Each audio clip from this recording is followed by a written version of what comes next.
दर्शा रहा है सर? 30 सालों में नहीं, आज़ादी के बाद बिहार में हुए चुनाव में ये सबसे ज़्यादा वोटिंग परसेंटेज है।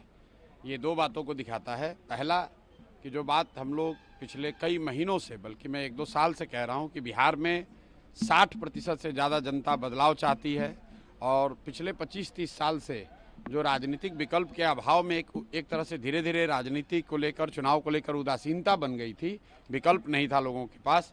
अब जनसुराज के आने से उनको एक नया विकल्प मिला है और बढ़ा हुआ जो वोटिंग परसेंटेज है वो दो बातों को दिखाता है। एक कि लोगों को एक नए विकल्प को देखकर उत्साह रहा है और बड़े पैमाने पर वोटिंग हुई है, बदलाव के लिए वोटिंग हुई है। और दूसरी बात, जो बड़े प्रवासी मजदूर हैं जो बहुत बड़ी संख्या में छठ के बाद रुके हुए हैं, उन्होंने अपना और अपने परिजनों का, अपने मित्रों का जो वोट कराया है उसने सबको सरप्राइज़ किया है। और जितने लोग ये बैठे हुए थे कि महिलाओं को 10,000 पैसा मिल गया और उसी से हम लोग जीत जाएंगे, इन चुनाव में महिलाएं तो हैं ही, लेकिन महिलाओं से बढ़कर प्रवासी मजदूर एक्स फैक्टर है। इस चुनाव का एक्स फैक्टर प्रवासी मजदूर हैं।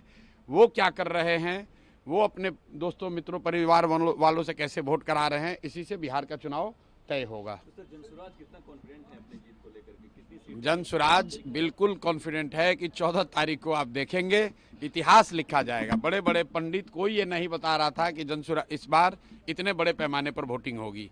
और ये आकलन लोग कर रहे हैं, 2 करोड़ 10 लाख से ज़्यादा लोगों ने वोट करा है। कोई आकलन, कोई पत्रकार, कोई असेसमेंट करने वाला आदमी कितने लोगों से मिला होगा कल? लोग बैठे बैठे 10-15 लोगों से फ़ोन करके अपना हवा बता रहे हैं कि किसने किसको वोट दिया। किसी को जानकारी नहीं है। जब 14 तारीख को काउंटिंग होगी तभी पता चलेगा कि 2 करोड़ से ज़्यादा लोगों ने किसको वोट दिया है सबसे ज़्यादा मात्रा में। जो हम लोग देख रहे हैं